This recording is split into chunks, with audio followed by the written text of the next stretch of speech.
బైబిల్లో ప్రభు ఒకసారిగా అనేక సార్లు ఈ ప్రశ్న వేశాడు. మగ్దలేన మరియ యేసయ్య సమాధి దగ్గరికి వెళ్ళి వెతుకుతుంది. యేసు ప్రభు ఆమెకు మారు రూపుగా కనపడ్డాడు. కనపడి ఆయన 2 ప్రశ్నలు వేశాడు. అమ్మా, ఎందుకు ఏడ్చుచున్నావు అనే ప్రశ్న ఒకటి వేశాడు. ఈరోజు సమాజంలో చాలామంది రకరకాల కారణాలను బట్టి ఏడుస్తున్నారు. కొంతమంది వారి ఆర్థిక సమస్యలను బట్టి ఏడుస్తున్నారు. కొంతమంది వారి శరీర రోగాలను బట్టి ఏడుస్తున్నారు. కొంతమంది అప్పుల పాలై ఏడుస్తున్నారు. వాళ్ళ చేత వీళ్ళ చేత మాటలు పడలేక ఏడుస్తున్నారు. కొంతమంది నిందల పాలై ఏడుస్తున్నారు.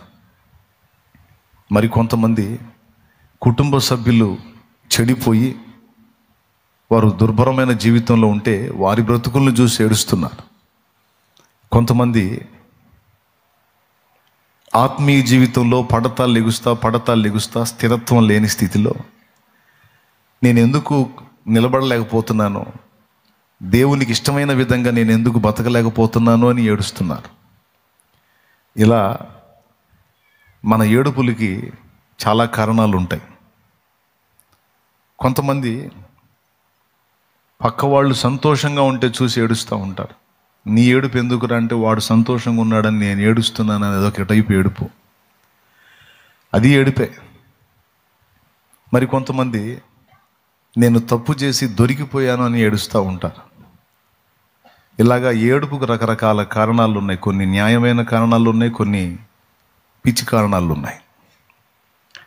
కానీ మగ్దలేన మరియ ఏడుపుకి కారణం ఏమిటి అని ప్రభు అడిగితే ఆమె ఇచ్చిన సమాధానం ఒకటే, నేను నా ప్రభువు కొరకు దుఃఖపడుతున్నాను. నా యేసయ్య శరీరాన్ని ఎవరో ఎత్తుకొని పోయారు, నాకు యేసు కావాలి, నేను యేసు కొరకు ఏడుస్తున్నాను అని ఆమె తన ఏడుపుకు కారణం చెప్పింది.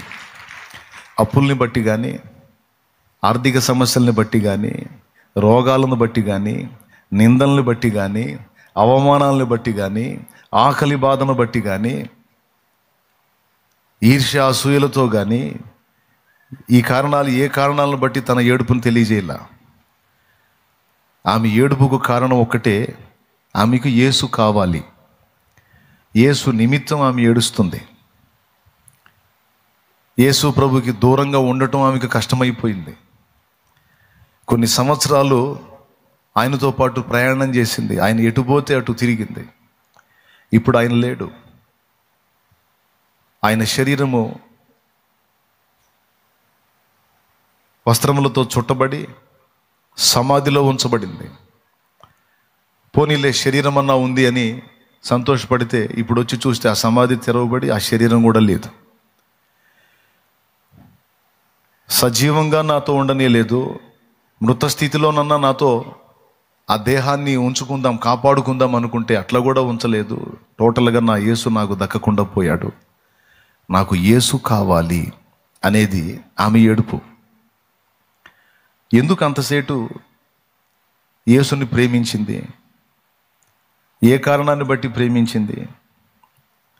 నాకు తెలిసి ఆమె 7 దయ్యముల చేత పీడించబడింది. 7 అనేది బైబిల్ గ్రంథంలో సంపూర్ణతకు గుర్తు. స్తోత్రం చెప్పండి. అంటే ఆ దయ్యాలు ఏ విధమైన దయ్యాలో, అవి ఏ విధంగా ఆమెను పీడించినాయో, ఆ దయ్యాల ప్రేరణ వల్ల ఆమె ఎలాంటి అనుభవాల్లో గుండా నడిచిందో, ఎలాంటి జీవితాన్ని జీవించిందో మనకి స్పష్టంగా వ్రాయబడలేదు. కానీ 7 దయ్యములు ఆమెను పీడించినట్టు మాత్రం వ్రాయబడింది. ఆ 7 దయ్యములను ఈయన వెళ్ళగొట్టాడు. అంటే సాతాను బంధకాల్లో బందీ అయిపోయి, అవి పాప బంధకాలు కావచ్చు, శ్రమల బంధకాలు కావచ్చు, దుర్నీతి బంధకాలు కావచ్చు, అవి ఏ బంధకాలో, ఆ దురాత్మలు ఎలాంటి బంధకాల్లోకి ఆమెను తీసుకెళ్ళాయో ఆ బంధకాలన్నిటిలో నుండి ఆయన వాటన్నిటిని వెళ్ళగొట్టి ఆ బంధకాలను తెంచి ఆమెను విడిపించాడు. విడుదల పొందిన హృదయం అది. కాపాడబడిన హృదయం అది, పాప క్షమాపణ పొందిన హృదయం అది, దేవుని ప్రేమను చూరగొన్న హృదయం అది.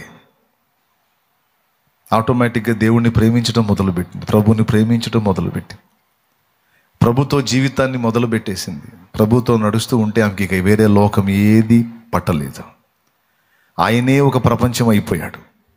ఈరోజు ఆయన సన్నిధి దూరమైనందుకు, ఆయన సాహచర్యాన్ని కోల్పోయినందుకు, భూమి మీద ఉన్న అన్ని బాధల కంటే అది పెద్ద బాధ అయి ఆమె దుఃఖపడుతుంది.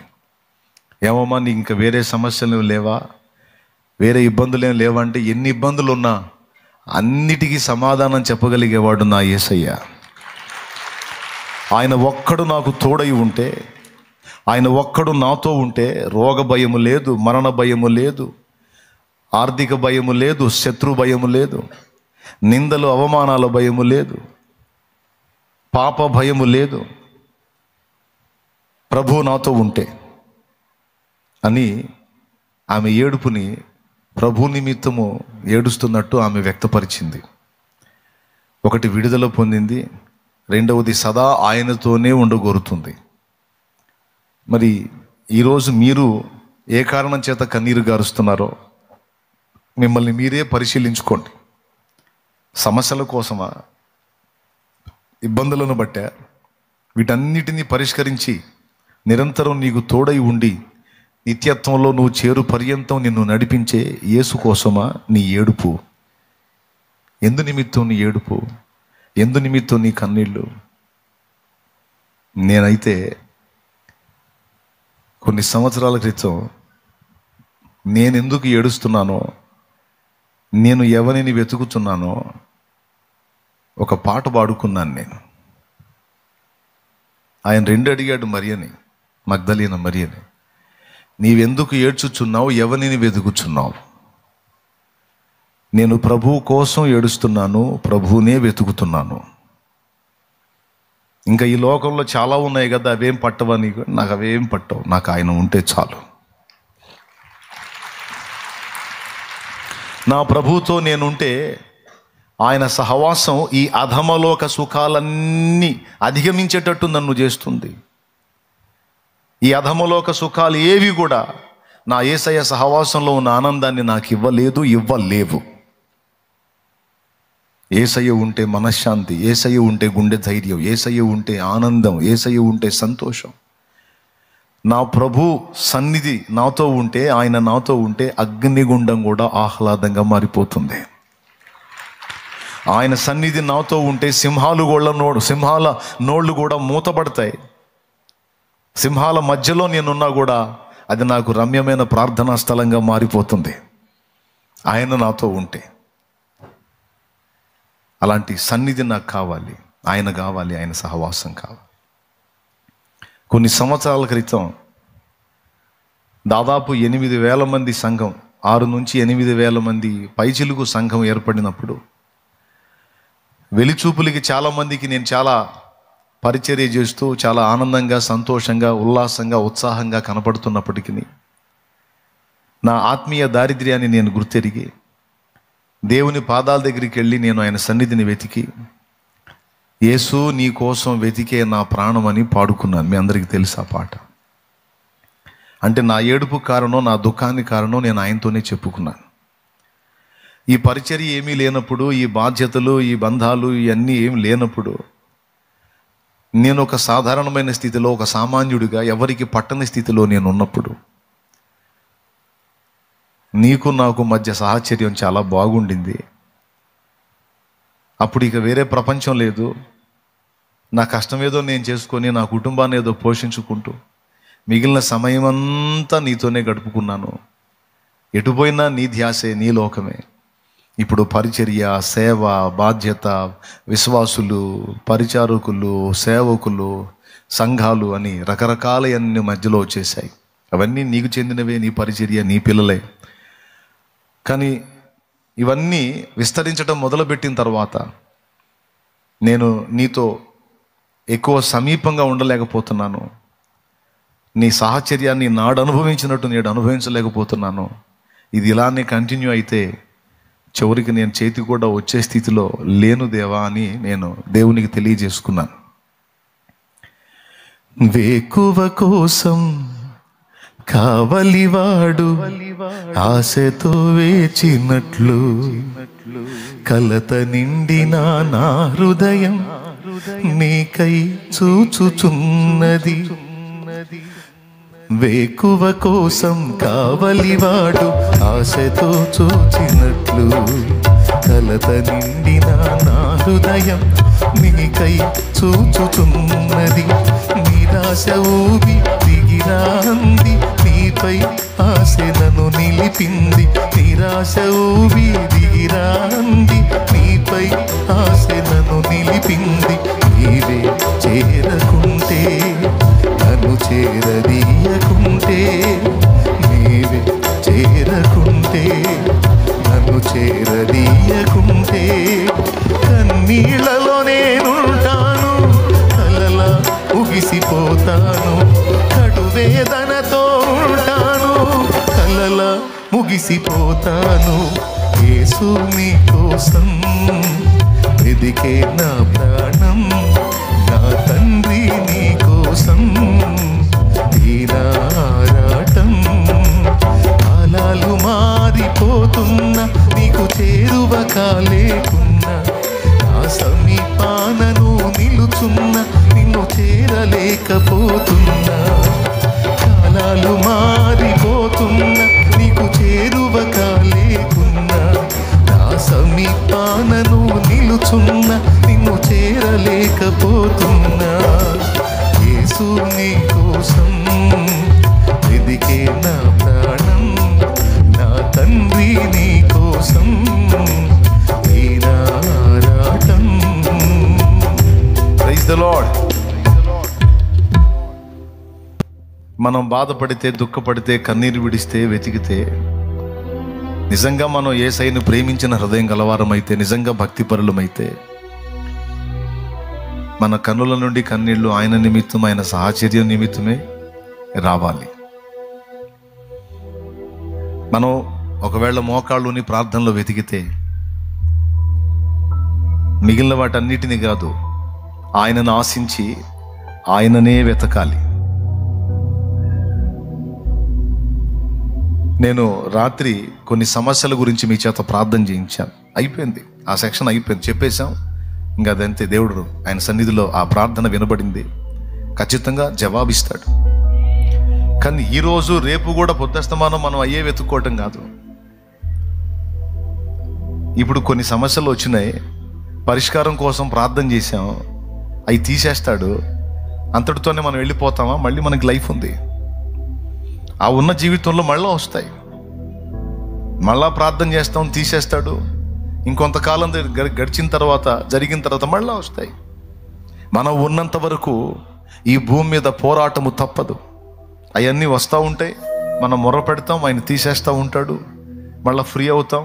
మళ్ళీ కొంత నడిచిన తర్వాత వస్తూ ఉంటాయి, ఆయన తీసేస్తాడు. అదంతా నడిచే ప్రాసెస్ జరుగుతూ ఉంటుంది. అది కానీ అవి ఎన్నిసార్లు వచ్చినా ఆయన మనకు తోడై ఉంటే, అవి 100 సార్లు వచ్చినా సరే అడ్రస్ లేకుండా పోతాయి. మనకు ఆయన తోడై ఉంటే, మనం ఆయనలో ఉంటే, ఆయన మనతో ఉంటే, జీవితాంతం వచ్చినా సరే భయము లేదు. ఇప్పుడు చెప్పండి, ప్రజెంట్ ఆ సమస్యలు పోవటం కీలకమా, లేకపోతే యేసు మనకు సమీపంగా రావటం, మనతో ఉండటం కీలకమా? ఏది కీలకం మీరు చెప్పండి. ఏది కీలకం, ఏది ప్రాముఖ్యం? నిరంతరం యేసయ్య ఆయన రెక్కలతో మనల్ని కప్పటం మనకు ప్రాముఖ్యం. ఆయన రెక్కల కింద మనం ఆశ్రయం పొందటం మనకు ప్రాముఖ్యం. అందుకే నిన్న సమస్యల కోసం అడిగాం, అయిపోయింది, అప్పచెప్పేశాం ఆ విషయాల్ని. అవసరమైతే ఈరోజు ఇంకా నీకు ఏదన్నా వేదనగా ఉంటే ఇంకా మళ్ళీ అప్పచెప్పేసాయి. కానీ వాటిని కోసం కాదు, ఆయన కోసం ఆశించు, ఆయన కోసం ఆశించు. ఈరోజు అన్న చేత ఒక పాట పాడిద్దాం అనుకున్నాను నేను. వాస్తవంగా ప్రభు చిత్తం అయితే సాయంత్రం అన్నా పాడిద్దాం. నీటి వాగుల కొరకు దుప్పి ఆశించునట్లు కొరకే నా ప్రాణము దప్పిగొనుచున్నది, నీ కొరకే నా ప్రాణము దప్పిగొనుచున్నది. నా ప్రాణమా, నా సమస్తమా, ప్రభుని స్తుతించుమా.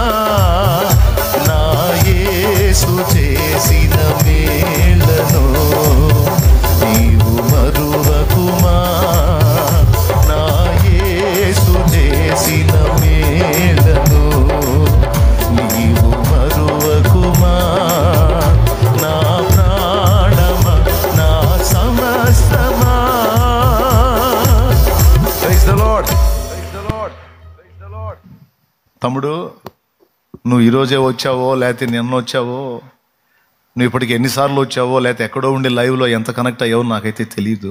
ఒక్క మాట చెప్తాను, నేను భక్తి చేస్తే డెప్త్లోకి వెళ్ళాలి, పైన ఉండకూడదు. ఆయనతో లోతైన సహవాసాన్ని ఏర్పరచుకోవాలి.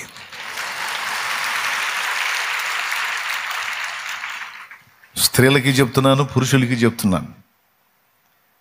ఆయనతో నడక మొదలు పెడితే డెప్త్లోకి వెళ్ళిపోవాలి. కొంతమందిని చూసి మనం అంటాం, ఆడు బాగా డీప్ అయ్యాడు రా, ఆడు బాగా డెప్త్లోకి వెళ్ళాడు, ఇక మనం చెప్పినా వినడు. వద్దురా అమ్మాయి వదిలేయరా అంటే ఆడు వినడు. అప్పుడు ఆడిని చూసి మనం అనే డైలాగ్ ఏంది, ఆడు బాగా డీప్ అయిపోయాడు, డెప్త్లోకి వెళ్ళిపోయాడు, ఇక రాడు. అమ్మాయి ఆడిని వదిలే, అమ్మాయి ఆడు మంచోడు కాదు, ఆడు తాగుపోతాడు, ఆడు జోదగాడని తెలిసింది అంటే నీకేం తెలుసు అతను గొప్పతనం, నాకు తెలుసు అంటది. ఇక వీళ్ళు ఏమంటారు తెలుసా, వినదా అమ్మాయి, ఇక డెప్త్లోకి వెళ్ళిపోయింది. రేపు సావు ముడితే కానీ అర్థం కాదు, బాగా డీప్ అయిపోయింది, ఇంకెక్కడ ఉంటుంది అని కొంతమందిని చూసి మనం అనుకుంటాం. మనం వాళ్ళతోనో వీళ్ళతోనో కాదు డీప్ అవ్వాల్సింది, డెప్త్లోకి వెళ్ళాల్సింది. మనం ఆయనతో డీప్ అవ్వాలి, ఆయనతో డెప్త్లోకి వెళ్ళాలి. మనం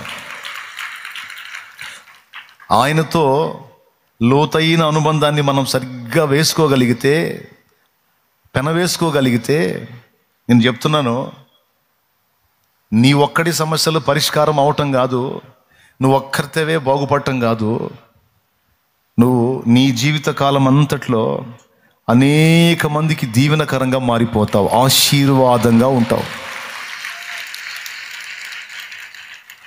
తెలుసా మీకు? నువ్వే ఇతరులకు ఒక ఆశీర్వాదం అవుతావు.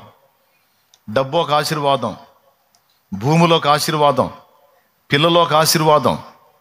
అవునా? మనం ఆశించిన ఆశీర్వాదాలు ఇలాంటివి. ఈ ఆశీర్వాదాలు మనుషులు ఫలానా విషయంలో ఆశీర్వదించాడు, ఫలానా విషయంలో ఆశీర్వదించాడు, ఫలానా నాకు ఆశీర్వాదంగా లభించినని చెప్పుకుంటారు కదా. ఈ ఆశీర్వాదాలన్నిటికంటే శ్రేష్టంగా నువ్వు ఇతరులకు ఆశీర్వాదం అయిపోతావు. ఆ అక్కే మాకు ఆశీర్వాదం, ఆ అన్నే మాకు ఆశీర్వాదం అన్న స్థాయికి దేవుడు నేను తీసుకెళ్తాడు.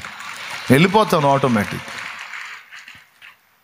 నేను ప్రభువులోనికి వచ్చినప్పుడు ఇలాంటి లోతైన అనుబంధాన్నే కలిగి ఉండాలని ఆరాటపడ్డా.